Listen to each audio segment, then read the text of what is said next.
I'll remember that. Just kidding. Tanen. Tanen. Sounds like it's working. There we go. Enjoy Tanen. Okay. All right. Sorry, guys. When you've got kids and they're late for school, that's what happens. So I apologize. I took my granddaughter. I never called you this morning, so I had to go drop off my granddaughter. Oh, did you? Yep. Yep. Well, at least you were on time. Well, I don't know if you're on time, but I wasn't on time, so you did better than me. All right. Well, I'd like to get to know everyone real quick. I'm Tanen. I'll start. I've been in real estate for a little while. I first started working for my dad, who was a real estate appraiser. He owned his own appraising company. Does everyone know what an appraiser does? A real estate appraiser? Yes. Yes. Yes. Yes. Yes. Kind of. So. Okay. So what a real estate appraiser does, to give you an idea. So when you have a client and your buyer wants to go and buy a house, right? The lender is going to do an awesome thing for you, and they're going to get your client a loan. The lender wants to make sure that they're not going to spend more money and lend more money than what the home is worth. Does that make sense? So they're not going to want to loan $600,000 if the home is worth $500,000, because then the bank is going to be what's called underwater or upside down. And so what the bank does is they'll go out and they'll hire an appraiser. An appraiser is supposed to be a third-party independent company or person, and their job is to pull comparable sales and make sure that that is the actual price of the home, that that's a fair market value. You can pay more than what the home is worth. So if the appraiser comes back at $550 and you're under contract at $600, can you still buy the house for $600 if it only appraised for $550? So yes, yes, yes. Exactly. So the bank will only lend up to what it appraises for. So if it appraises for $550, but you're under contract at $600, then you either have to do a few things. We're getting caught in the weeds, but essentially you have a few choices. One, you can lower the price of the house, of your offering price. You can lower that. Two, you got to come to the table with more money. This happened really often back in right after COVID. So 2020, 2021, and about halfway through 2022, this was common practice. This happened all the time. That's where you hear this above asking crazy offers where homes were going under contract the same day they were listed or within hours of listing. It was like the Wild West. It was crazy.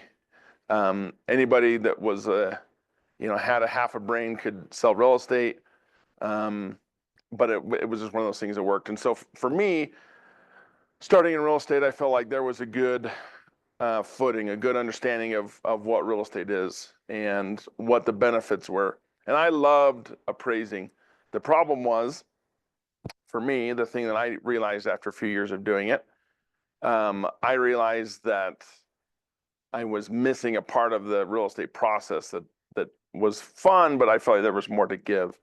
Meaning, when you go do an appraisal on a house, you get a report from the lender that says, hey, we're asking you to come out to appraise 123 Main Street, and we need it back by Friday at 5 p.m. And now you have an assignment to go do it, right?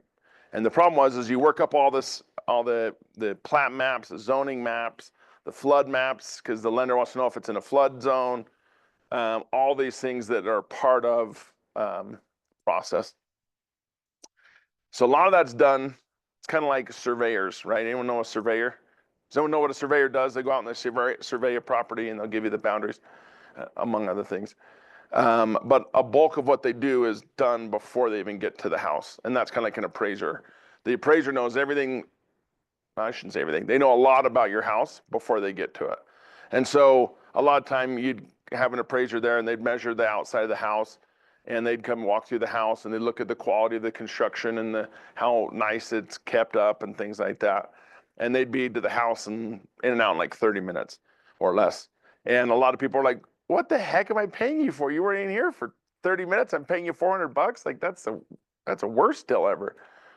And then what you do is you go out and when you inspect the house, it was usually during business hours. And so people are at work, people are at school, people work the graveyard shift, and so they're sleeping. And so a lot of the work that I did was at my office or my home office. And so there wasn't a ton of human interaction. But I love real estate, right? You get to see some of the coolest houses, you get to see some of the craziest, dirtiest, crazy hoarder style stuff you've ever seen. But that's what made it exciting. Every day was a little bit different. And so I knew I loved real estate. I knew that was something I wanted to do.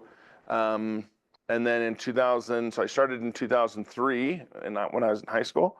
And then I finished high school and going to college, and I was still what was called an appraiser trainee. You have to get licensed to be a trainee. It's kind of like a journeyman, and when you work your way up that ladder, right, is that you start at the bottom, and then after so many hours and so much work, you finally work your way up.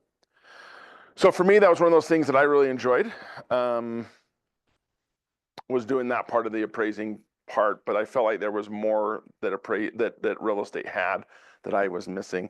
And so I left the business. I got into, in 2008, 2009, I got out of the business. I got into finance for a few years, and then I got back into real estate in 2014, and have been was doing a marketing kind of job here for one of our agents in our office. Does anyone know Brad Morgan? Does anyone know that name? Yeah. Let's see if I can find him on this wall. I don't even know if my picture's on this wall lately. Ed Morgan is a great man. He owns a transaction coordinating company. I don't see him on this wall, but he should be. Yeah, he's a top producer as well. So anyway, long story short is that he brought me back into real estate. He said, "Hey, this is starting a transaction coordinating business. They help realtors with all their paperwork, make sure everything's signed, initialed, dated, make sure you're not missing anything." And he's like, "I need you to be a marketer for me and go out and market, this service to agents." And so I went all over. We started here locally in Utah County, and we were helping probably 5 to 10 realtors. And then it got to a point where he's like, "Hey, I want you to blow this thing up." And so we became a Keller Williams international approved vendor. We went to family reunion and then mega camp that they have in August. And when you're an international approved vendor, you get to go to all of the Keller Williams offices and present at team meetings. You guys have all been to team meeting? You guys know what that's like on Tuesdays at 11 where they have. So I would go and present and have food after, that sort of thing. I did that for 3 or so years. And I loved it. I loved real estate. I loved that part of it. The hard thing for me is that when I went and would, talk about the services we provided as a transaction coordinating company, I went into all these different Keller Williams offices. I went to all these Angle and Volkers and Realty Pass and Century 21 and Remax and Real, and I went to as many different brokerages, both corporate and independent, as you can think of. And every Keller Williams office that I went to, whether it's here in Utah or Washington, down in the South, Texas and Florida and everywhere I went, it was exactly the same at every Keller Williams office. You come in, you have the same lady that's at the front desk, the director of first operations, I think, or first impressions, I think is what she's called, or he. And, but as you walk around the office, every door that someone was in was open. There was always the same energy about it in every office that I went to. And so for me, that's kind of how my real estate journey into Keller Williams started, is traveling all over and going into probably a couple thousand different real estate offices. And then you go into a lot of different offices and the doors are closed. Everyone's very to themselves. There's not a lot of collaboration going on. And normally that's not a big deal, but when you run into obstacles, to have collaboration with other people that are like-minded is extremely helpful, right? Hey, I'm trying to sell this house. I'm having this problem. What else can I do to try to sell? Hey, I'm trying to help my buyer. This is what we're looking for. What other ideas and suggestions you have? And that's the thing, is that I noticed that Keller Williams offices were all identical. All the other offices, for the most part, were the same. And so that made it an easy transition to join Keller Williams. when the opportunity became to get licensed, which was in 2017 is when I officially got licensed. So, and I've been doing it ever since. I was on a team. I joined Brad's team. I see Joel Johnson. Well, you probably don't know a lot about him. That's Joel. Surprised I can't find Brad. I'm not even on there. I sent a picture, but oh well. I think the reason there's a lot of empty slots is because a lot of the top producers also created another office down in South County. I don't know if anyone's been down there or not. It's down in Mapleton. Yep. And so, like Peter Morkel, this guy on the middle, third one on the left with the glasses, that's Peter Morkel. He's down there. There's a number of agents that live down in Salem and Santa Quin and Springville and Spanish, and they've all created an office down there to make it closer to home. But so long story short, I joined as their buyer's agent, and I was their buyer's agent for a number of years. I left their team in it was the end of 2019. It's a great time to leave, start your own business, right before COVID. COVID happened, everything got shut down, as we all know, and then it got busy again. But, you know, I'm fresh on my own. I didn't have a ton of fresh business that I've done. But the last year that I was with them, I did, I think it was close to 18 transactions. 12 of them were from my leads and from people that I knew. 6 of them were from the team provided leads. And so for me, it made it really easy is I was splitting everything 50-50 with the team. And I said, why am I splitting half of what I do? And I brought in 2/3 the business. That doesn't make sense. And so I tried to renegotiate a different split, and we decided it didn't work out to change that. And so I ended up leaving and starting my own business. And so I've been on my own since that point, and I've loved it. It's been awesome. It definitely comes with its challenges. As you guys are aware, anytime you start a business, it can be complicated. But if you have a passion for it and love it, then it all works out. So you're an independent agent? I am. Yep. I'm solo now. Yep. Solo. Yep. How many of you guys are on a team versus, because when you come and you get licensed solo, you have to kind of pair up with the productivity coach, right? For a few transactions. Is that still how it works? Yeah. Okay. Have you guys done any yet? Transactions? Brand new? No. Yes? How many have you done? I've been an agent for almost 2 years. Okay. That's right. Okay. I was gonna say you look familiar. Nothing yet? Nothing yet? Brand new? Okay. So, I remember the first time you get a transaction and it's kind of like a puppy. You just want to love it and hold on to it forever. Am I right? And you want to take care of it. And you want to do everything you can to not let anything happen to it. And then when, you know, the ebbs and flows of a transaction happen, it's like a roller coaster from hell. And you're like wanting to throw up. And then 2 minutes later, you're excited. And then you're wanting to throw up. And then it's just like, it's crazy. That's the truth of it, of real estate, that no one's going to tell you, but that's the reality of it. But it is awesome, because then what happens is your clients recognize that you went to battle for them and that you cared about them. That's what people want to know is, do you care about my best interest, or do you care about getting paid? And so if you can show them, hey, it's not just about getting paid, I take it deeper than that, then they'll actually feel that. Somebody once told me when I first started, they're like, don't have what is called commission breath. Has anyone ever heard that before? No? So in other words, don't reek, you know, someone's got bad breath, you're just like, ugh. Don't be that way with wanting to get paid. It's a delicate balance, because obviously we're all here to get paid. But you got to find that fine line of helping, but yet not coming across desperate. And so it's a tricky balance that you've got to find, and you'll find it. But to get a closed transaction, you've got to get a lead. And we'll talk about that here in just a second. Tell me a little bit about yourselves, just so I know. I know that some of you are experienced, some are newer. Can you tell me your names and then what kind of industry you've come from and anything else you want to share? Sure. My name is Tanen. Okay. I am just brand new. Okay. I haven't joined any brokerage yet, so I'm just shopping a little bit. Sure. I come from the direct sales industry. Okay. I've been like a senior executive for a long time, and Okay. I'm looking into taking a big shift. Sure. Good for you. Okay, awesome. And have you gotten past your real estate exam? You are licensed. Okay. Awesome. Welcome. Yeah, Luis Rivera, just recently retired from the military. So What branch are you serving in? served 5 years in the Marines and then Cool. 15 and on. Which one did you like better? I switched because I thought the Army paid better, but then the same. Yeah, I think that was definitely a better experience. Gotcha. So are you still in the guard at all, or are you No, totally retired? completely out. Gotcha. Gotcha. Do something else. Okay, cool. Well, welcome.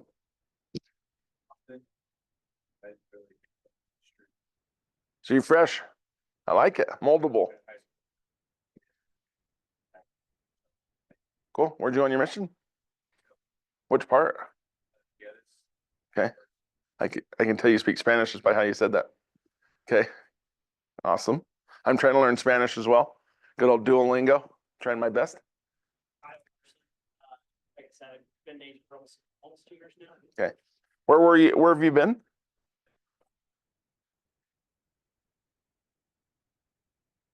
Yep. Yep.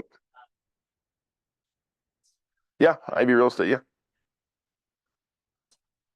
Every part-time with a scale here, dozen or so, fairly full-time, but outside of the work, but you guys have a lot more resources. Yeah. A lot of systems. Awesome. I spent 20 years in tech, last 8 years in financial technology, banking, electronic payments, e-com fraud prevention, and where it's at the last. Okay. Awesome. Welcome, both of you. John Goetti, and also from the tech industry, 23 years with he is a technical analyst and a consultant in customer support. And I got put out of pasture a year ago in November. The company had an economic downturn, so I guess I saw that I was getting closer to retirement, so they gave me a bon voyage and everything, and got my license last November, and I started. So November 2024. Okay. And I started in the office in December, so I'm just now starting my 3rd month. Cool. Awesome. Welcome.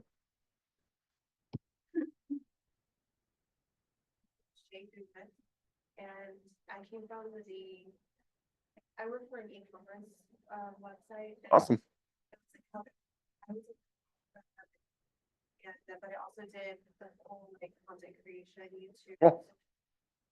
And I was involved with the marketing team. I did sales for that company as well. I worked in a boutique for a lot of years, selling like high-end wigs. And yeah, so I've done customer service like all my life, so I love talking with people. Yep. And I'm newly licensed, so I decided to shop around as well. Brokerages. I love how we're using that on this week. Awesome. Welcome. Love it. Awesome. Welcome.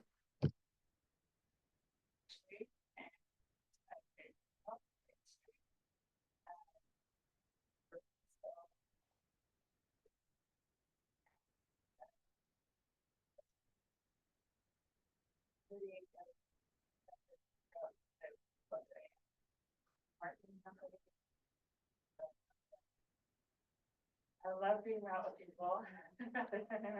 Yep. I'd rather, and recruiting, it's so fun. Great. So, started doing real estate and my passion for nonprofit. Done a couple. So I love. So So, yeah, and I just signed on with Brett. Cool. Brett, wow. Cool. I'll take good care of you. Or a good team. Awesome. Welcome, everybody. That's exciting. So how many of you want to do real estate part-time versus full-time? So raise your hand if you want to go full-time. 1, 2, 3, 4, 5, 6, everybody. Okay, cool. To your point, that's why I got licensed as a realtor's, because I said I get to enjoy real estate still. But what you said is that you also get to enjoy people and being around people. And so when I saw that I could marry the two, I was like, okay, this is all in, because as an appraiser, you work from your office, you go to the house, you go to the subject property, you go to the comparable properties, and then you go back and you in an office. And there's not a ton of human interaction. And so for me, when I got to marry the two, that's why I joined. And so I'm glad to see that you guys are all making a shift and wanting to better your lives. I will say real estate's one of those things that it will give you as much as you put in. So there are some that come in and just crank it out of the park, and they're hitting tons of money right away. And they really don't work for it, but they just happen to fall into it, and that does happen. But the bulk of the people are trying to work their butts off and trying to maintain relationships and keep relationships. And that's part of what today's about, is essentially about relationships and maintaining your relationships. Are people thinking of you when it's time to buy real estate? Is your mind, your face, your name, your image, or whatever, is that synonymous with real estate in your people's mind? And if it's not, then that's okay. What can you do to help make that transition easier? And that's part of what this is about, is following up on your leads and actually building your relationships with everybody. Because if you treat them like a lead, they're going to treat you like they don't care about you. But if you treat them with relationship status, like you actually care what is going on in their life, then they'll remember that. I'll tell you a cool story is sometimes we'll call some of my clients, and some of them I remember, a lot of them I remember the stories, what they share. Some of them I don't. It's hard to remember everybody and every story that you hear. And that's the nice thing, is Keller Williams has tools that in leads under that contact, you can store your notes. You can say, okay, September 25th, I spoke with this person and this is what was said. You're calling them now. It's been a quarterly call. Now it's boom, circle back, read the notes. Cool. Okay, then jump on the call. I don't think that's cheating. I think that's more than anything, that's actually showing that you care enough, that you took the time to put in the notes to remember what was going on, so that you didn't miss some important details. Oh, my daughter was having surgery, or this was going on, or anything that's important. You want to put it in there, which is nice. A lot of Keller Williams agents that are successful have a good system built around it. By the way, I found Brad. Ironically, he's, sorry, I keep looking up and I see him. So he's this guy right here. This is Brad. So Brad and Joel, who I pointed to with the white shirt on the tie, and they're partners and have been for a long time, and they're the ones that brought me into the fold of real estate again, and I'm very grateful and indebted to them for that. So how many of you guys feel like you can call everybody in your phone right now and feel comfortable talking to every single person? Okay, one, that's good. How many people do you have in your phone? What'd you say? Okay, good. Okay. Do you feel like there's anybody in there that you haven't talked to for a while and that you'd be a little rusty and a little icy? I mean, it's a little cold. No? Okay, No, good. It's fun. Good. It's, I mean, I love sharing the story, but I called a couple of weeks ago, I called this lady. I have no idea who she was, but she was on my phone. And you called her? I followed it up and she goes, John, how the heck? I'm like, oh my God. I'm like, you know me, but I don't remember you and everything. Apparently we met on a dating site. We went out one time. And then we just kind of, Just life happened. Yeah. Yeah. Mm-hmm. you know, so it was fun. So kindled our friendship and She's gonna be a pretty good referrer, right? Good. Good. And what's crazy is that happens all the time when you're going through context. You're like, I can't remember this person. And sometimes they can't remember you. You know, that happens. I think, let me look, last time I have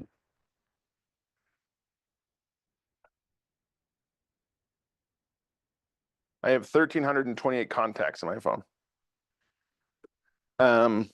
For me, that's where I was like, holy crap. Okay, 1,328 divided by, if I need to talk to them quarterly, that's a lot of people, right? A good chunk of them, I'd say maybe a third, are probably lenders, title people, other agents, things like that. Because when you start building relationships with agents and they're calling you frequently, you don't want to be like, hey, who is this? And they're like, this is Jamie. We just worked on a transaction 3 months ago. And you don't want to have egg on your face. And so with the contacts, you've got to tap into those contacts. Don't be annoying. Don't be, hey, I just got into real estate and wanted to touch base. To me, that seems very, yeah, just doesn't seem authentic, right? Yeah. Doesn't seem, yes. Yeah, they're like, oh, you're just calling to tell me you're in real estate. Okay, that's cool. But versus if you called them and you just said, how are you? I was just going through my phone, which is the truth. And your name popped up and I hadn't talked to you for years or months or whatever. And I wanted to see how you're doing. I keep thinking about you and I just wanted to touch base. How are you? And then it'll just naturally evolve into what's happening in both of your lives, most likely. If it ends up happening where the conversation leads you, when you're building your relationships, if it leads to all about them, that's okay. Let that happen. Let the conversation go naturally where it might flow. It's kind of like when when you're building has anyone ever been to Lake Powell or the beach or anything like that? Okay. When I've got kids I have 4 kids, 2 girls that are the youngest. So I'll start at the top, 2 boys, 2 girls. Every time we go to the Lake Powell, the beach, whatever, they always want to build a sandcastle. They want to build something in the sand, right? And it'll always end up with a moat or something, and it'll end up going out to the water. As we're bringing buckets of water, you dump it, you kind of have, oh, this is the way I want this thing to go. But sometimes it'll go to where it wants to go. Let it go where it wants to go. Does that make sense? Don't try to force the conversation back to about you and about to real estate. Try to let this thing just go. Just keep pouring water into it and let it do its thing. That's the point of the conversation. Just keep letting the conversation happen and let it be natural. Let the lead follow up be natural. Don't be forced. Don't try to make it about you. Because again, kind of like commission breath, it's one of those things that people will know and they'll know, oh, you're just calling just because you want to tell me that you're in real estate. Congrats, that's cool. Hang up. You want these to be calls that they will remember and people that they remember the conversations. And so if you can have a good, genuine conversation, you don't need to get into the, hey, tell me about what's in your journal every time you talk to them. But it can be something that's sincere. It's like, how are things going? And if they reach back to you and how are you doing, you can, if you want to open the door to real estate, great. If you want to open the door to, we're actually struggling right now, or this is what's going on. Just be real with people. That's what they want to see, is that you have a heart, because most of the people on your phone, I don't know how many contacts you guys have, but I'll bet a good chunk of them's family, a good chunk of them are your close friends, and then you have these other friends, and then you have acquaintances, and then you have lots of people you probably don't remember, right? That's probably how most of our phones are, broken down. And so when you're talking to people, just be authentic, be yourself. Does that make sense to everybody? Because I know sometimes people are like, well, I've got a script to follow, and scripts are good, but I also feel like, and I came from the leasing industry and that, which there was always scripts, and I hated scripts, and it was the worst. And it seemed like those that needed the scripts to have a little bit of bumpers to keep you focused, I think is a good thing. But I think most people enjoy the comfort of just being genuine. Okay. What time do you guys get out? 10:30, 11? 11? Okay. Just don't know how speed I got to go since I was late. Does anyone want to read this? Any volunteers? Okay, go ahead. Ways to get in the path of motivated buyers and sellers. Yep. Your number one job as a real estate agent is to find ways to get in the path of motivated buyers and sellers. How many of you feel like you're in a position right now that you're the number one person they think about with real estate? Maybe your spouse, for those that are married or have a significant other. Maybe your parents. Maybe a few close family and friends that know about your transition. What are you doing to make it number one for everybody else? Okay. Find the motivated people. What myths do you hold about finding buyers or sellers? Does anyone have any myth? Anything that they're preconceived notions that they're trying to figure out about buyers or sellers, or what, you know, that they might already have an agent, that they've already got their people? Does anyone have any myths or anything that they're, you know, trepidation? Any heartburn that you feel about buyers or sellers, that you're not wanting to step on toes or anything? I know for me, that's one of the things that I had, was I didn't want to step on toes. Believe it or not, you're going to work with, we'll probably all work with each other at one point. And the longer you're in the real estate industry, the longer you're going to be working back with people again. And so one piece of advice is, I would say, don't worry about stepping on toes, just be authentic. If you're authentic and you're real the whole way through, then people who, other realtors, they're like, oh, I know Tanen, he probably didn't know that you were my sister, or you're my brother, or you're my mom or dad. And you're just trying to be authentic and real. Because chances are, once that door opens up to telling them that you are in real estate, they're going to be like, oh. And just because, just how our brain works, right? If someone's like, oh, I'm in tech, boom, oh. They try to relate someone that they know to tech. I know so-and-so, they're in tech. Do you know them? Because that's just how people think. That's how people relate to that, is that they just try to think of something that they can relate. And so when someone says, oh, I'm in real estate, don't let it shake you and be like, ah, screw. That lead's burnt. I can't use them anymore, because in all reality, that's not the case. It's just, that's just who they think of first. And so I look at it like as kind of a little bit of a challenge. How can I be on par with who you think of first, right? Oh, my sister's in real estate and my friend. Back to that real quick. Because I grew up in a real estate family, so my dad was a licensed appraiser and a licensed realtor. He got licensed as a realtor as well. I have an older brother who's an appraiser. I have another brother who they bought my dad's business from him when he retired. He's a realtor and he's licensed as a appraiser. I've got my oldest sister got into real estate a few years ago. So I have 7 siblings, so there's 8 of us. I have an older sister who got licensed as a realtor probably 3 or 4 years ago. She does, you know, traditional real estate, but she likes to do the property management. She does that for my dad's properties. And it just kind of naturally evolved into her helping her clients that have property management needs as well. I have another sister she's not licensed as an appraiser or as a realtor, but she's licensed as an appraiser. So there's a ton of real estate in my family. And so again, one of those things, I've got a lot of real estate on my side of the family. So how can I really help my family that's got half a dozen people to choose from? And so again, if you go about the angle of just being authentic with people, I think people will realize that. And if you come across knowledgeable, you know what you're talking about. If you don't know the answer, tell people that. No one likes anybody that's fake, right? If someone comes in and they're like, oh, yeah, and they just kind of start rambling, you're just kind of like, okay, this person doesn't know what they're talking about. How many times does that happen? Happens a lot to people, right? Where someone pretends they know what they're talking about, or they say something they heard and they have no idea what they're talking about. Don't be that person. If you don't know, especially to your clients, it's okay to say, I actually don't know that answer. It's a great question. Let me find out. Okay. And then find out the answer and get back to them as soon as you can. Okay, this is a good slide. How buyers found their agent. Referrals from his friend, neighbor, or relative.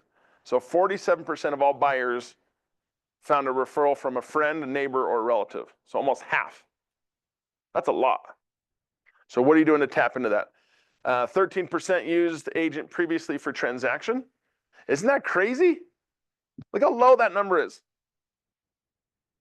That have used their agent on a previous transaction and only 13% are using them again. Yes, a lot of lazy people. And I was guilty of it for a long time. 7% inquired about a property they saw online. That it's interesting that it's straight across sevens. So I can still tell you I've got a number of agents that I know that are getting their leads from Zillow. It's kind of like paying the enemy, in my opinion. Doesn't make sense. So I would recommend like spending your money taking your clients to lunch, spending your money taking your clients to go get your nails done, to go get, your whatever, go shoot guns, go to a game, go to a basketball game, go to a football game, go to, gymnastics meet, go do something that your client likes to do and spend the money on them. That's the way I always look at it.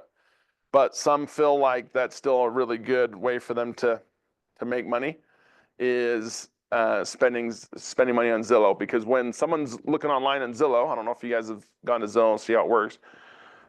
When you pull up a property, 123 Main Street, it'll show them, by law, they have to include who owns that listing. Well, Tanen Bodell at KW Westfield owns that listing, but that's kind of small and in the corner. If you want to see this property, boom, here's people that you need to go and check out, right? Here are the people that you should come see. They know about this house. And that's how Zillow makes their money, right? They pay, or the agents pay Zillow. Zillow then puts your name on the bottom of a page.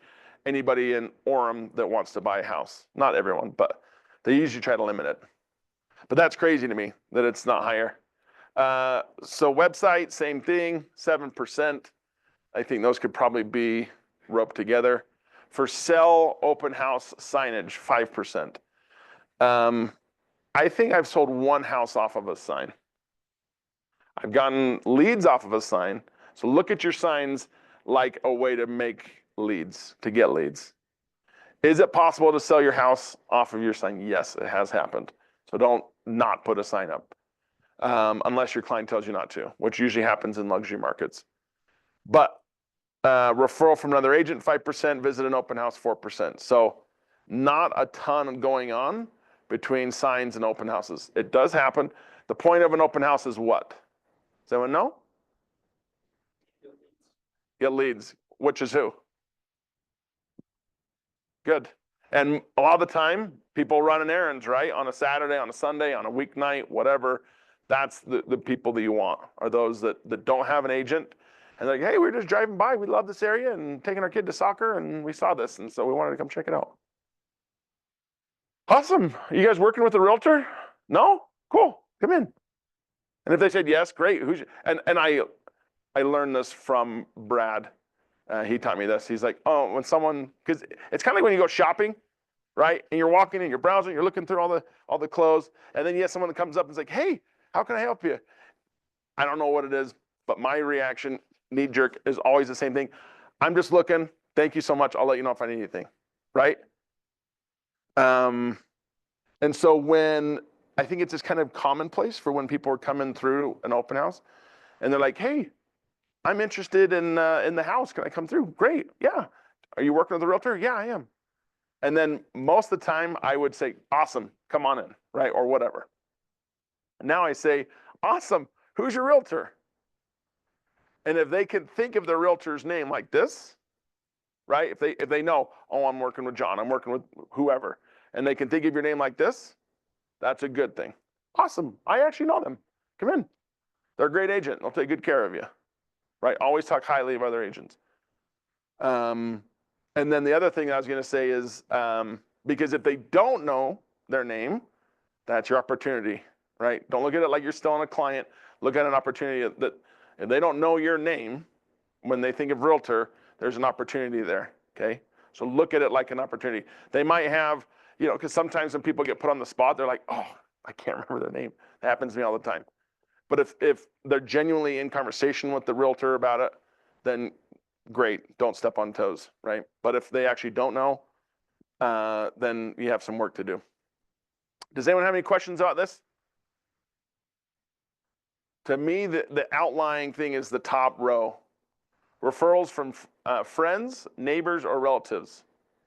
First-time home buyers, 57%. So that means out of 100 people, 57 of them are asking their family, their parents, their friends, coworkers, whoever, hey, who do you know that's in real estate? And do they think of you when they think of that, okay? So do what you can to try to get to the top of the list. How sellers found their agent. A little bit different, okay? For a referral from friend, neighbor, relative, 39%, 47% first-time sellers, and repeat, 35%. Used agent previously for transaction. So we're hovering right around a third, a quarter, and just below a third. So again, it means what? People are lazy. No one's doing the follow-up. Does anyone know the name Jean Tanner? Anybody? Does that sound familiar? Okay.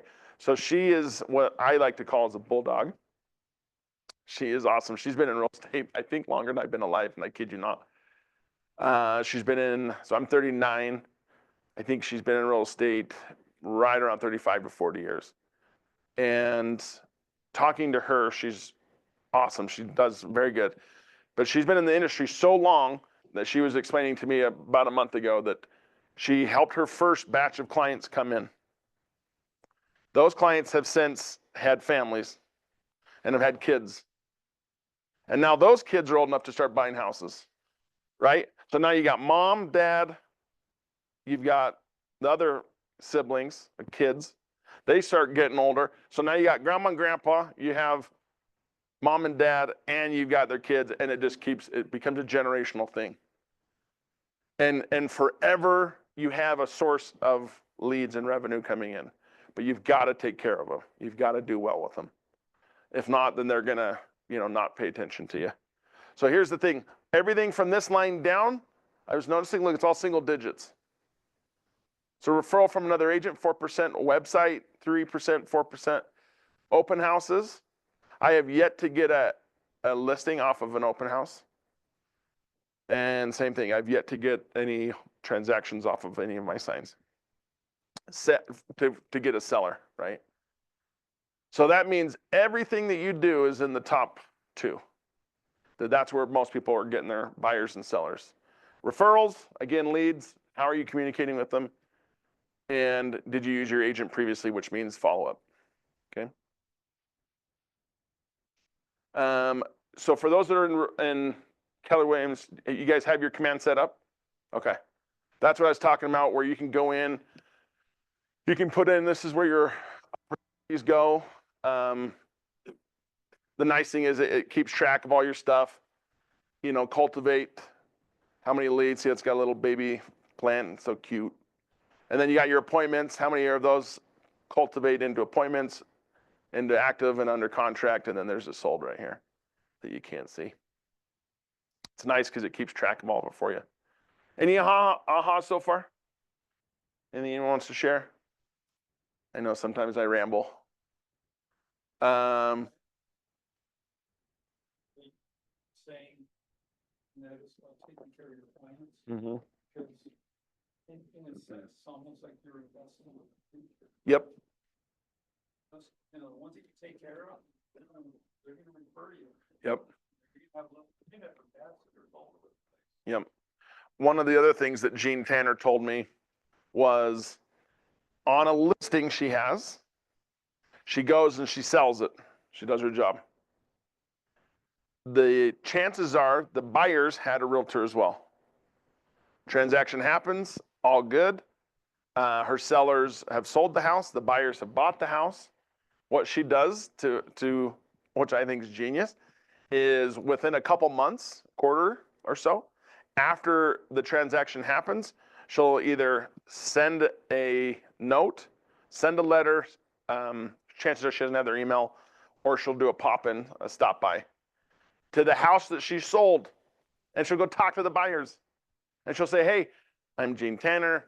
I was the agent that helped assist the seller sell the home. Because I've been selling the home, I know a lot about this house. If you have any questions in the future, here's my contact information. Right? So the transaction's already happened. So they're no longer under contract with their client because the transaction is concluded. And you're not trying to solicit business hard. You're trying to be gentle about it, right? Hey, if you have questions, and she says it probably 25% of the time, she'll get the people that'll actually call her back. Hey, we're getting ready to sell the house again. You said that you know a lot about the house. Can you help us sell the house? Right? How cool is that? That you actually found another lead that way. This is another aha as we're going through this that she told me. Classify these as ready, willing, and able. I said them in the wrong direction, but that's how we say when you have a ready, willing, and able buyer. Sorry. Classify by able, ready, and willing. Anybody want to read this? Anybody? Okay, I'll read it. Focus becomes increasingly possible in direct proportion to how clear you are about what you want, when you want it, and what you must do to get it. That's a good quote. Come from curiosity. Let's see, some of this we can probably just skip through. Okay. Classify your leads, classify your opportunities. A seller, B seller, or C seller. An A seller is able, ready, and willing to do business in the next 2 weeks. Those are the fun ones. This is like hair's on fire, got a new job, we're selling the house, whatever. I have not, but I would be willing to take this on. I think it's a good way to do it just so it helps you as you're reading through to know where they're at.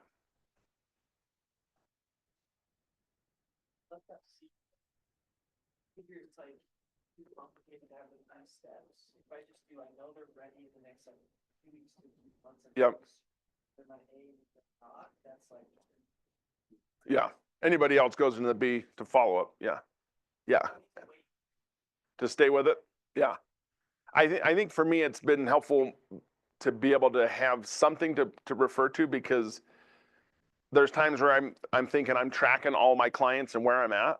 And then there's times where I'm like, oh crap, that lead called in and I forgot to follow up with them. So I think this is one area that I could be better. I know other people, instead of A, B, and C, they do hot, warm, and cold.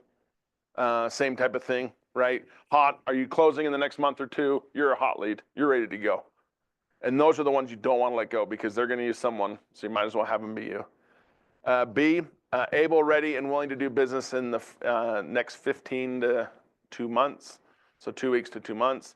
C, any buyers or sellers willing to do business in 2 months plus. Okay, qualified buyers and sellers. This is where some people have a hard time understanding if they're wasting your time. Do you feel like some people waste time? This reminds me of a show I just finished watching. This is way off topic, but I think it's hilarious. Has anyone watched the show, What We Do in the Shadows? Okay.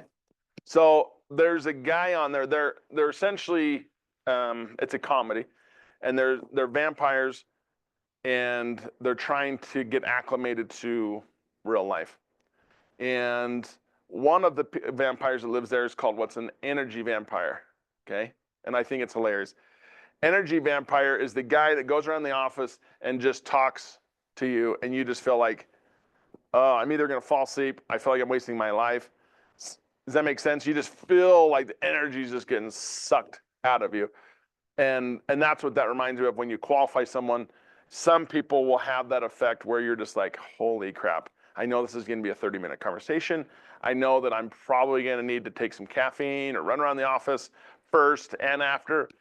And so when you do have, but that doesn't mean that they can't spend money or won't spend money, or you can't have a relationship with them. It just means try to be cognizant and knowing in advance and say, hey, I'm about to get on an appointment here at the top of the hour, and I thought about you. How are you? Right? Set a time that you're like, I can't go past this line. Set a boundary, and you can have all my time for the next 22 minutes between now and then. What do you got? But don't let the energy vampire take 2 or 3 hours, right? Don't let them suck all of your energy, where at the end of it, you're just like, this is so pointless, right? You just feel like you can't win anymore.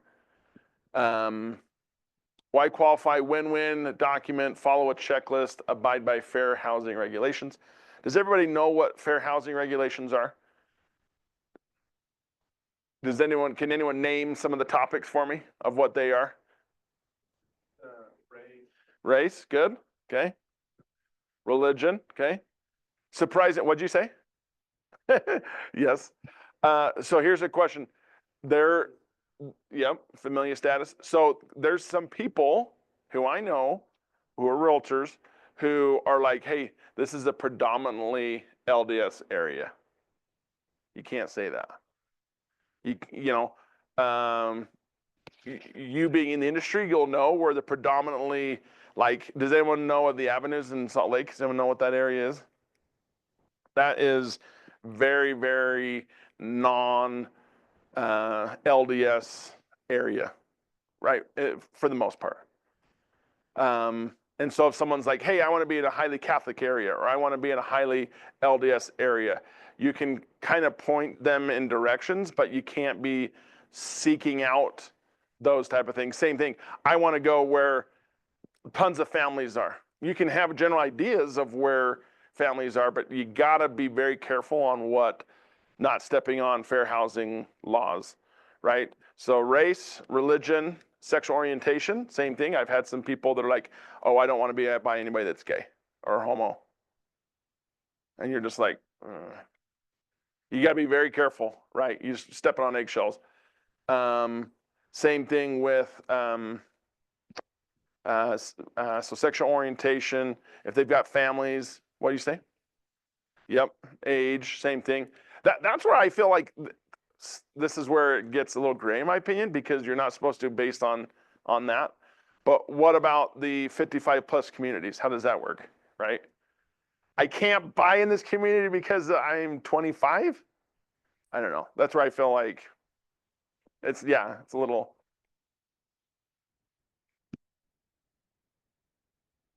Say that again, there's CCNRs that what?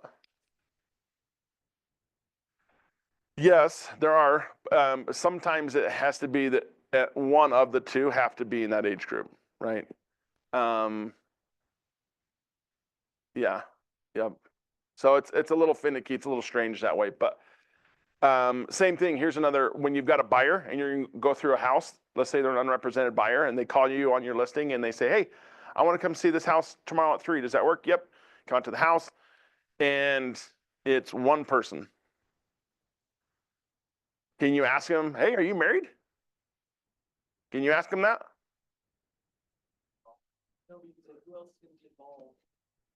Yep, that's a good way to do it. Who else is going to be decision making? Yep. Oh yeah.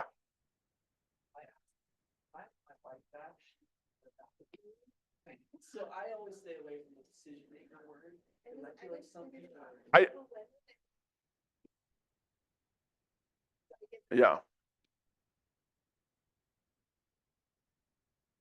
Yes. So that's what I say. Who else is anyone else going to be making the decision with you, right? Because you want to make them feel equally important, right? Because it is. We all know, my wife included, if I go to buy a house and I say this is the house we're buying, she's like, not unless I say so, right?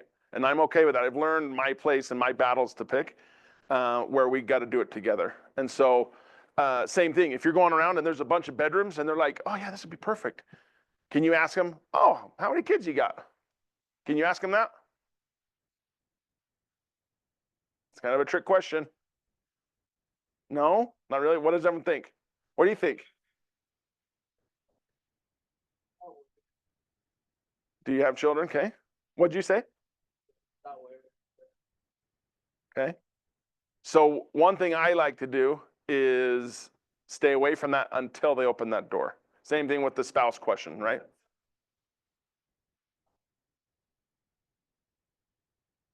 You have to qualify more if you're like representing like a community, Yeah. right? Yep.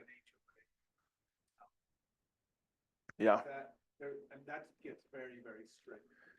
It does. And so what I do is I let them open the door. If they creak the door open, for instance, if they say, oh, my husband's not going to be joining us. Oh, awesome. How long have you guys been married? Right? She opened that door and I'm now asking the question. Same thing with the kids question.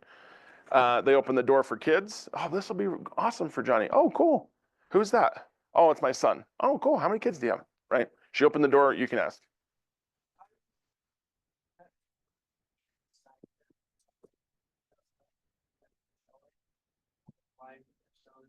Now I have this BBA sign. Then we're going to send the docs. Great question. Does everyone understand the BBA buyer broker agreement? So husband is signed saying, yep, I'm hiring you to come and show me this house and walk me through it and to potentially, have you wrote an offer yet? Do they like the house? Did they? Yeah. So what I would do is if the wife or another decision maker is helping out with the financing end of it, then yes, I would get them to sign. Yeah, because who's going to be the decision making with you?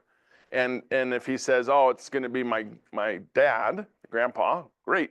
I'm going to need him to sign this as well. This just essentially says you guys are hiring me to be in your corner to represent you as we move forward through this buying process. I have one right now where they're married, they have a kid, and all the paperwork's in his name. I just said, hey, who's gonna be on the loan? Yep. Oh, it's just me. Oh, okay. Yep. Like they decided not to put the wife on the loan. It's a good way to do it too. The reason I asked is because I don't want to go back and then all of my paperwork, if he's the only one on the loan, if he's the only one signing paperwork, they decided, once it comes closing time, to put her on the loan for credit, to keep her credit active or whatever it is, then I have to go back and I have to amend all of that paperwork if she's on the loan to include her. So I'd rather just ask that up front. Just hey, who do you want signing this? Are you both gonna be on the loan? And I didn't go too in depth, like, my wife and I did the same thing. I bought a house without her on the loan, just for credit purposes, everything for verification purposes. She was the first house, I bought the second. Yep. So I talked just lightly around that and said, hey, if you're not sure, let's have you double check with your lender, but I don't want to go back and amend all that paperwork. We have to sign everything from the get-go, so that I won't say the earlier you decide that, but fairly. So what is the earliest? Like, do you need them on the BPA by like the offer point? Good question. So I have done that after as well. It's not the end of the world. Dean will tell you opposite. He'll tell you, don't you dare. And he is accurate, but sometimes getting over the fear of just like, hey, I need everyone that's involved to sign this. For instance, I just did one. I did two actually. One that was an unrepresented buyer right before Christmas, and another separate one after Christmas. When I did the one after Christmas, the one before Christmas, the daughter who the lead came from, I had her sign it, but come to find out the house was for her parents, right? Her parents are downsizing, and I'm like, crap, this doesn't even apply to you, right? You're not buying the house. But she had signed it, and then I found that out while I was there, right? I thought it was her that was wanting to buy it. Okay from the get-go. I mean, if you just say something like, there's going to be a lot of paperwork that you're going to have to sign throughout this process, a lot of back and forth. If you know who's going to be signing, it's going to make it a lot easier for you, so you don't have to repeat. Yes. Yep. I mean, that seems like it would be a reasonable way. Yeah. To approach it. Yep. It is. And that was my fault for assuming, right? Is that she was the one that called, wanted to set up the appointment, wanted to come out and check out the house. I said, are you going to be the one that's going to be out coming through the house and buying it? Yes. And they come to find out it wasn't her, it was her parents, that she was just, her parents are getting older and she didn't want to do the fiasco work for them. What'd you say? Yes. And so that when you get caught in those things, it happens. They haven't done anything with it since. They haven't, written any other offers. They're trying to figure out what they want to do. But the one after Christmas, what was interesting is that I had the husband sign when we got to the showing. I kid you not, there was the most people I've ever had at a single showing come with the buyer. It was the husband, it was the wife, it was their parents. I think there were a couple aunts and uncles. It was right after Christmas, so a lot of people were in town.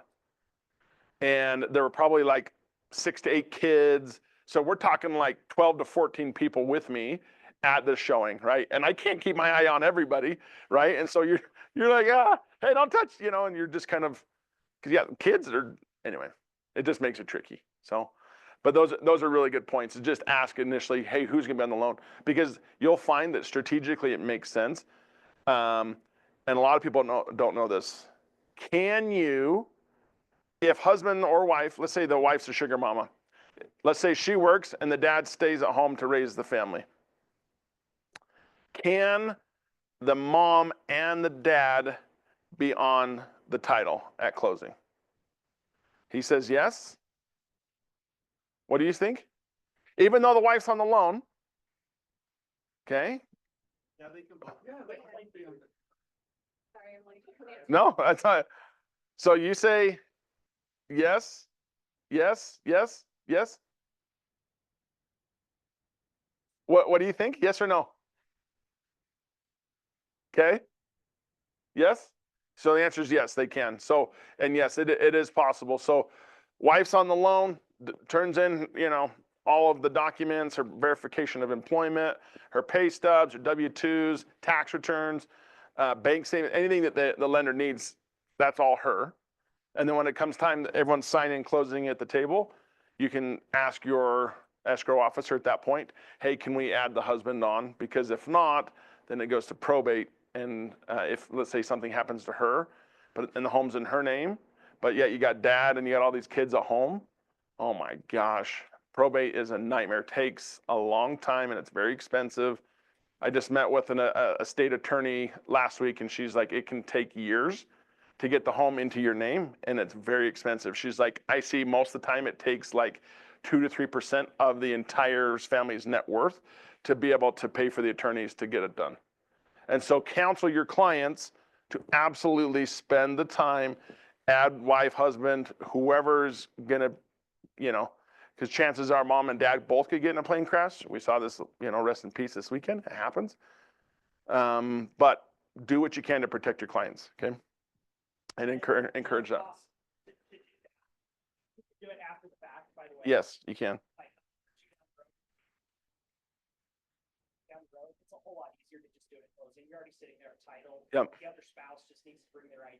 So Yep. because it's a notary. Yep.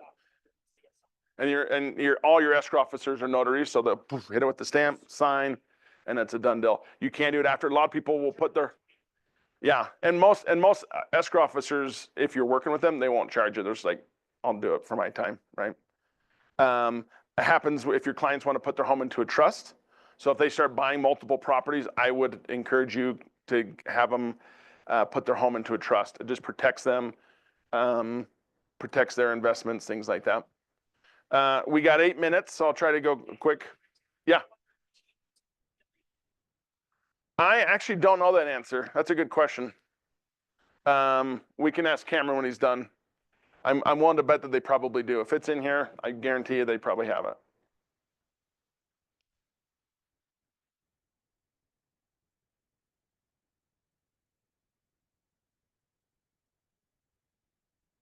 Yeah. Yeah, it's a lot of good information there. Good question. Role play for 15. We don't have role play for 15 available. That's my fault. Communicate with your database. 19 to connect. Okay, so we'll hit this real quick and then see if we have any ahas, and then we'll finish up. Okay, 19 to connect, 36 to convert. Okay, this is for for B and C buyers to touch plans. How often should we be talking to our clients? Anybody, can you guys read that far? 4 touches quarterly, once every 3 months, bless you. Okay, be talking to them. The nice thing is Keller Williams has this. So 4 touches annually or 4 touches quarterly? Great question. 4 touches per year. Yes, so that's a phone call every 3 months. Yep. So Keller Williams has this awesome thing that, and I think D2D did it too, door to door. They've done it. Well, we'll see if we can get, if it's not in here, we'll see if Cameron can get it for you.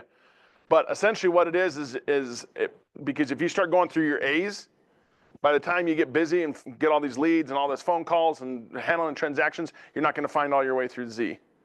And so how do you keep track of everybody? And that's what this is for, is it'll say, okay, and they've done the math, right? Everybody with last names A and W is going to be on the first week. And then it's like C and Z, or some of the common, you'll get like a common last name, Charles, or whatever the last name might be, and they'll mix it with the Z's, because there's not very many last names ends with Z. And what they'll do is that it'll essentially break up into trying to make it evenly every day or week, how you're going to break out who you're talking to. And it helps keep track, because they've found that when they do it, you're starting from the A's and you call your way through, you get like C's and D's, and then you forgot where you were and you're busy and things happen and you got to restart the A's. Well, where did you leave off? Well, we don't know, because everything's down here and you're not talking to them as much as you should. And so that's the nice thing, is it helps keep track. And Command is set up where you can keep track of, okay, who am I talking to this week? Or who am I talking to this month? And it keeps a track for you. So it keeps it super simple, super easy to do. You just have to put in your leads or your contacts into your database, into Command, and then it can help set up your chain. Did you have a question? Oh, I thought you raised your hand. Okay, 12 monthly emails, newsletters, market report, video. So one of the nice things that Keller Williams does, so that's 12 touches. Keller Williams has the ability to where if someone's like, hey, I love this neighborhood, or hey, I like the area, my neighborhood, you can actually type in their neighborhood. I live in a neighborhood called Jacobs Ranch. They can go in there and type in Jacobs Ranch, and it kind of borders and it highlights your neighborhood.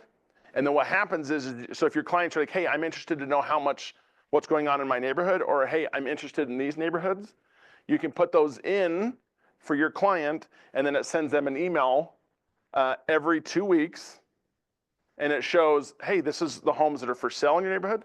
These are the homes that are under contract. If there's any price adjustments, it sends it to them. And that's all automated as part of your 12 touches. So you don't even have to think about it. You don't have to do it. You go in, you create it the first time, so it takes a little bit of work.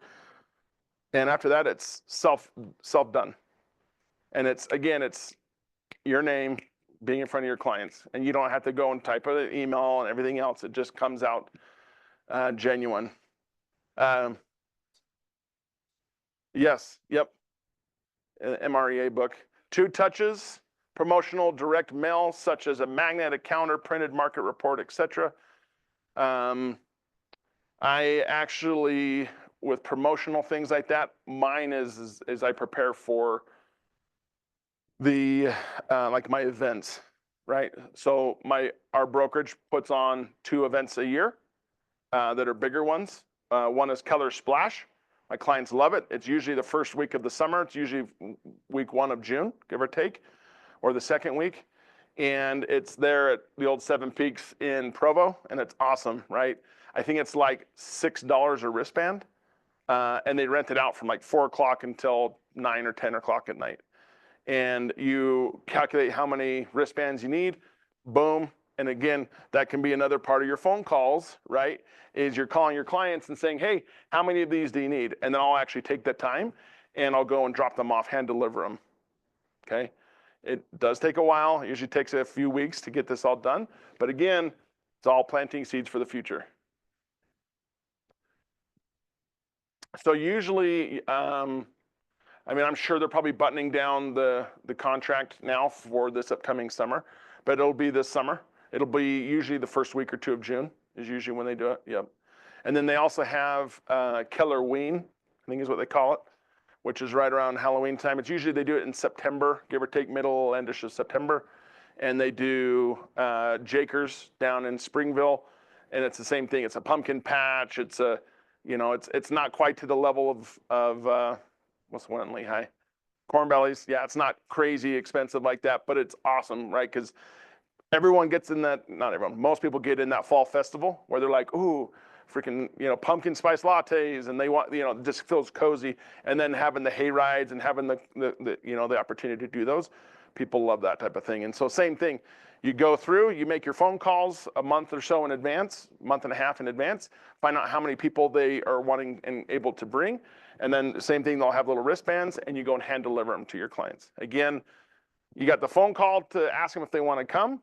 And then usually probably a follow-up because they'll be like, well, I don't know, maybe 6 or 7. Let me, give us a few days and call me back. So you get a second phone call to follow up. And then you go and take it to their house. You don't have to, I do.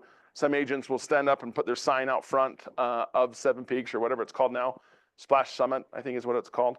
And some will actually hand out their wristbands right there, and that works great. I just prefer the one-on-one time to go meet with my clients before. And then One Touch, an annual event, party, movie screening, get together, things like that. 36, I know we're out of time. 36 to convert, 4 touches, 26 touches. So this is to get them up and going, and this is once they're up and running. That's the difference. This one's someone that's a hot. This is someone, whether you close the transaction with them, they're a little bit further out. That's what this one is, 36 touch. Okay, and then the same thing, 4 phone calls, 26 touches, 2 touches, events, parties, get-togethers, 4 promotional direct mailers, 1 to cement a high-value touch that solidifies the relationship you have established and opens the door for future interactions. So and what some successful realtors have done, and then I'll finish with this. Some successful realtors, I've noticed what they'll do with these events is they'll have their top 50, their top 25, whatever client has referred them the most business, has done the most business, or someone that you feel like is so close to doing business and they're going to be a big customer, a big client of yours, those are the ones you treat like royalty, right? They're like the giving tree that just keeps giving you everything they've got, right? Those are the ones, and some people will do special events for them. And they don't have to be expensive. It can be like, hey, we're going to go to the park and all expenses paid. We're going to have a water balloon fight, so bring all your kids. We're going to have whatever you want to do, and you can do it for like a couple $100 or less, right? And a lot of the time, if you work with a good lender or a good title person, they can help with those expenses and help run the event as well. Sounds ridiculous. My wife's like, what are you doing? I don't care. If he's out, it's marketing, right? Yep. Like, it's an excuse to go talk to people. Somebody's gonna want Post Malone Oreos. Because he's Post Malone, baby. They have his own flavor with his, I don't know, space. Is it good? Have you tried it? No. Okay. You have to let me know if it's good. I think you need to bring a box and we need to sample, I think. Don't send me email me the receipt. I'll write it off, but and I'm probably gonna. Yeah. Yeah, but there's gonna be people on Facebook or Instagram that'll be like, "Where do you find these?" And I'm gonna be like, "I got you. I'm gonna bring you." Yep. And it's a stupid excuse to go see them. It's like a $5 pack of Oreos. Good old guerrilla marketing, baby. Has nothing to do with real estate, but again, it brings him into the picture. So it was a good idea. Yes. It's like $10 for the first pack, and then like 50 cents for each subsequent pack. So I kept telling her, I'm like, 3 packs, no 10. And before I knew it, I had $100 worth. That's a great story. Okay, good. Yeah, you're welcome. Nice to meet you. I might go buy more today. We'll see. Yeah, I like it. Where'd you get them? Online, where you could order them. I don't know if it was Target or what, but I don't have it. But she found it. Or kept up in the order. Hey, that's the way to do it, though, if it works. And it will work. But it's a stupid excuse to go see people and to be their hero, right? Like, Yep. It's dumb, but I'm always looking for stupid little stuff like that.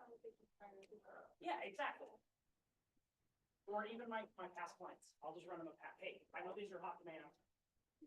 Yep. So here's another thing that I've heard from, I think it was a neighbor of mine who's also kind of on a scale of 1 to 10 in terms of friend, I'd say they're like a 5, right? They're not best friends, but they're not acquaintances either. And they are like, hey, and I can't remember what it was. It was like a Starbucks gift card or, oh, that's what it was. They brought him coffee, right? Realtor trying to be nice. Hey, was in the area, bought some coffee, I got extra coffee, thought of you, and wanted to bring it over to you. And the people are like, we don't even drink coffee, right? And so I would say know your audience, right? You're not going to bring a bottle of wine over to a strictly LDS family, and they're going to be like, "What are you freaking doing?" But if you, some of my non-LDS clients would love that, right? Like, "Oh, you have me a bottle of wine. That's so nice of you," right? Or their favorite alcohol, or whatever it is. And some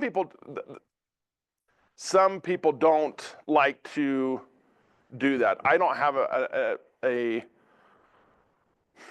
I don't want to say moral compass, but for me, I look at it and I'm like, I'm just trying to appeal to them. I'm not trying to feed an addiction or anything else like that, right? But I want to do what applies to them. And some people are like, no, I don't ever do anything that's against my religion or what I believe. And I'm going to bring them a bottle of Diet Coke or whatever it is, and that's great.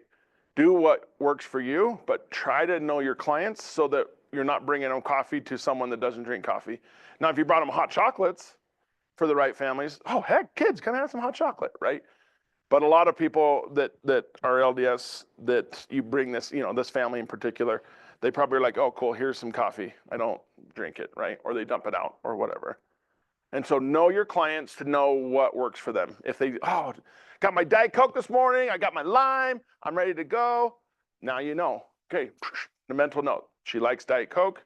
She loves it in the morning. She likes it with limes. Great. Next time you're in the area, bring her some Diet Cokes with a couple limes in it, right? It's that type of thing. I do. Yep. So they're my contact my phone and I'll Yeah. Yep. names or other Yep. That's a good idea. Mom and dad came walk through the house, and I totally added their names in contact. Good. Just so I can remember them. But I didn't know if you use command. Yeah. Yep. I do. I haven't used my phone because I think I'd have a gazillion notes and it would be hard for me to keep track. But I do know Command has an app and you can access it through that as well, if that helps. So, okay, I know we're past due, so I apologize. Quick question, we'll go through these just so I know if you guys got anything out of this. How has your thinking changed? What ideas or mindsets were new? Does anyone have anything they want to share? How do you feel differently, or sorry, what do you feel differently about? What was meaningful to you today? How will your behaviors be different going forward? What actions will you take? What tools, models, or systems will you use? How will they make you accountable? Does anyone have anything they want to touch on? Go ahead. No, great. The buyer templates. Yep. That I asked about. I've done that several times without that, right? Just sitting down with my notebook, having a conversation. And I sit down before and, hey, here are the 8 or 10 things that I really need to know. Mm-hmm. But that template could be really helpful in helping, whether you use that template or just write down notes in your notebook and have kind of a questionnaire pre-built. It just guides the conversation to help you look more professional and polished. Versus, Yes. hey, I'm ad hoc, I'm going wild, this is my second one of these. Like, Yeah. Conversation, and it just guides the conversation a little bit better to Yes. prevent you from needing to, hey, what you say about this? Having circle back. Yes. Yep. Yep. I like it. With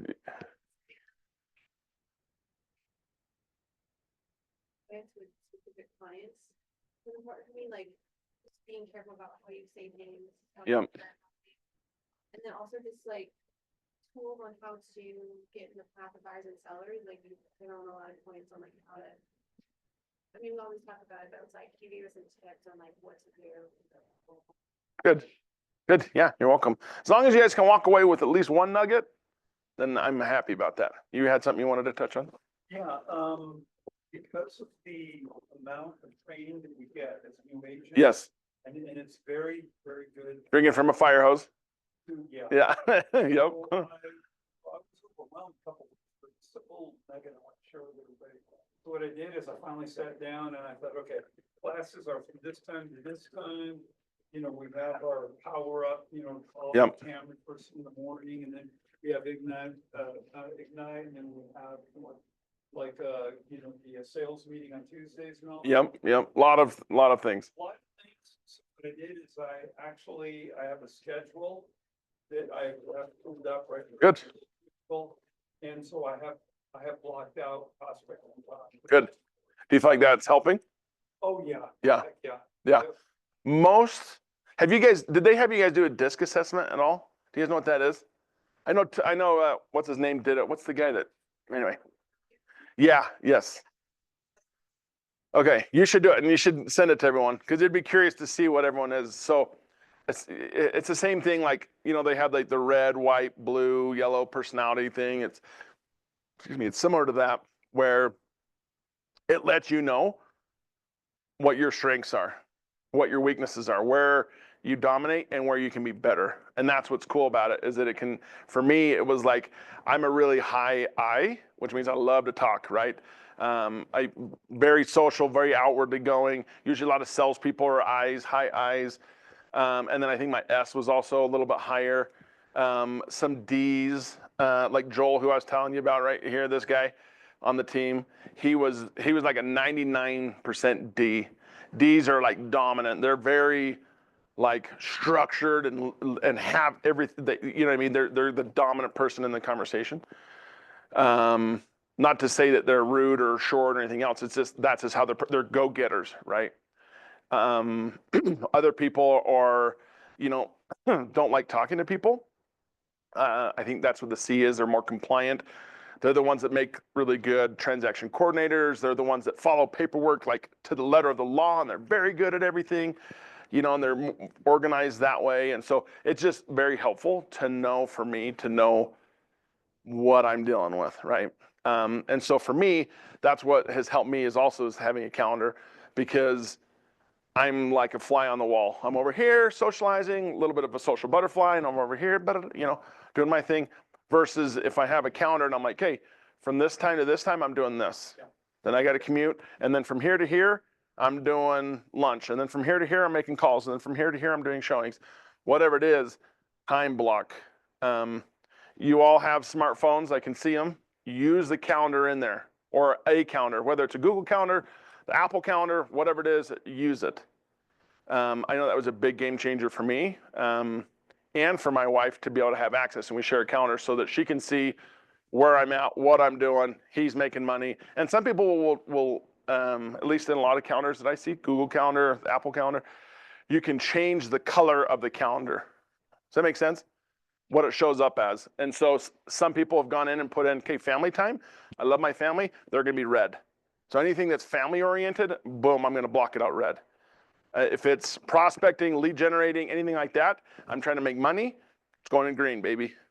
Green in my calendar, so that boom, boom, boom, what's going on. So that's an excellent idea and very good point, because there's so much to do, even as an agent that's been around. You can always be better. You can always put in more systems and that. And so if you can just do one little thing, like he mentioned, and just time block, and then start one thing, whether it's one thing a day, one thing a week, one thing a month, just do the best you can to master that one thing, and then start working on the next thing. And if you can do that, I just have a calendar. I've got it. Now can I abide by that calendar? And once you feel like you've got that, then be like, hey, this week I'm going to start making calls. And I'm going to spend 3 hours in the morning or 3 hours in the afternoon, whenever I've got time, and I'm going to time block calls, okay? Because those are the little things that will help. Any other questions? Sorry, we're 12 minutes over. Any other questions? Anything else anyone wants to add? Okay. You guys have been awesome. Thank you for letting me come. Sorry, it was 16 minutes late, and we're 13 minutes over, so I apologize. But I do appreciate you guys being here. I know it's a lot to take in. It's a lot to think about. But I think the one thing I can finish with you guys is just be authentic with people. Be real. Let the conversations happen. And the most important thing to letting them happen is to keep track of that. Keep track of your conversations so that when you are following up with them, you remember everything that they told you. Because if you start remembering things that they told you and you've got it kept track of, it's going to mean more. It's going to sink in. One of the guys that I did this with a couple weeks ago, he told me something a few months ago. And he's like, holy crap, I can't believe you remembered that. And I didn't have to write it in my notes. I just remembered, right? And so if you have a good memory, great. If not, put it in the notes in command under that lead. And remember the things that are important to your clients and to your prospective clients, because then they'll remember that. They'll remember he's actually authentic. He remembers what I tell him, and or her, and that's important, right? So be authentic with anybody or with everybody. Any questions? Okay, you guys are awesome. Thank you, guys. Appreciate you.